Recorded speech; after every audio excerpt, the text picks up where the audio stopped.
আমি তো বঙ্গবন্ধু শেখ মুজিবুর রহমানকে মারি নাই, আমি তো শেখ হাসিনার বাবাকে মারি নাই, আমি তো শেখ মুজিবের খুনি না। আমার ছেলেকে শেখ হাসিনা পরামর্শে কীভাবে মারা হইল? লক্ষ্মীপুরে আওয়ামী সন্ত্রাসী সালাউদ্দিন টিপুর বাহিনী আমার ছেলেকে গুলি করছে। অনেকগুলো গুলি লাগছে, মাথায় গুলি করছে, পিছনে গুলি করছে।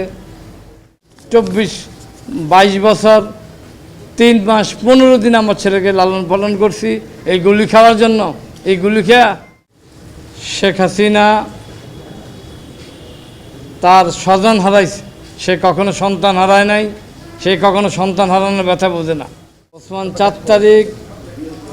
4 আগস্ট 2024 বাড়ি থেকে বের হওয়ার সময় সকাল 10টা থেকে 10:30টার মধ্যে আমাকে ফোন দিল, আব্বু আমি ছাত্র আন্দোলনে যাচ্ছি। তা আমি ওসমানকে বললাম, বাবা দেশের পরিস্থিতি ভালো না, তুমি যাও না। না বাবা, আমার ছাত্র ভাইরা আন্দোলন করতেছে, এরা মারা যাচ্ছে, আমি আজকে মিছিলে যাবই।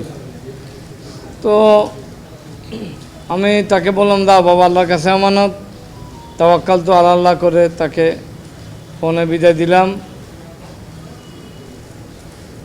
ঠিক 4টা থেকে 4:30টার সময় লক্ষ্মীপুর আমার ছেলে গুলিবিদ্ধ হয়। ওখান থেকে কে বা কারা লক্ষ্মীপুর হাসপাতালে নিয়ে যায়। যাওয়ার পরে আমার ছেলে আমাকে ফোন দিল, বাবা ওসমান তো মারা গেছে। তো আমি তাৎক্ষণিক যে অবস্থায় ছিলাম ওই অবস্থায় দেশের উদ্দেশ্যে রওনা দিয়ে বাড়ি গেলাম। বাড়িতে গিয়ে দেখি অ্যাম্বুলেন্সে আমার ছেলের নিথর দেহ। তো আসলে আমি আমার ছেলের বিচার তো চাইয়ে, আওয়ামী যে সন্ত্রাসীরা আমার ছেলেকে গুলি করে মারছে তাদের বাংলাদেশের সর্বোচ্চ শাস্তি কামনা করছি। সে চট্টগ্রাম পলিটেকনিক ইনস্টিটিউটে পড়াশোনা করত,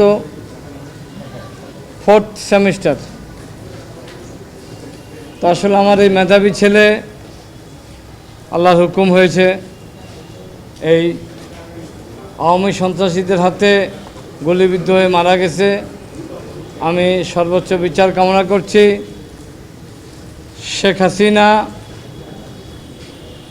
তার স্বজন হারাইছে, সে কখনো সন্তান হারায় নাই, সে কখনো সন্তান হারানোর ব্যথা বোঝে না। আর বোঝার কথা না, সে স্বজন হারাইছে, সন্তান হারায় নাই। সন্তান হারাইলে সে বুঝতো সন্তান হারানোর ব্যথাটা কেমন।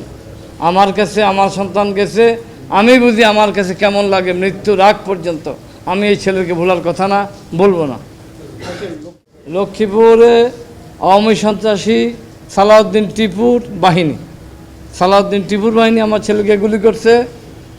অনেকগুলো গুলি লাগছে, মাথায় গুলি করছে, পিছনে গুলি করছে।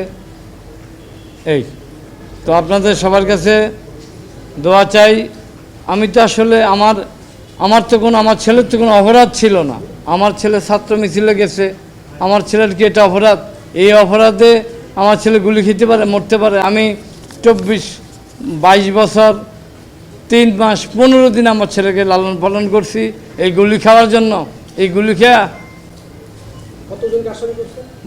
গুলি খেয়ে মরার জন্য আমি আমার এই ছেলেকে পালন করছি। এতটুকু পর্যন্ত পড়াশোনা করলাম, আমার মেধা নষ্ট হয়েছে, আমার শ্রম নষ্ট হয়েছে, আমার অর্থ নষ্ট হয়েছে।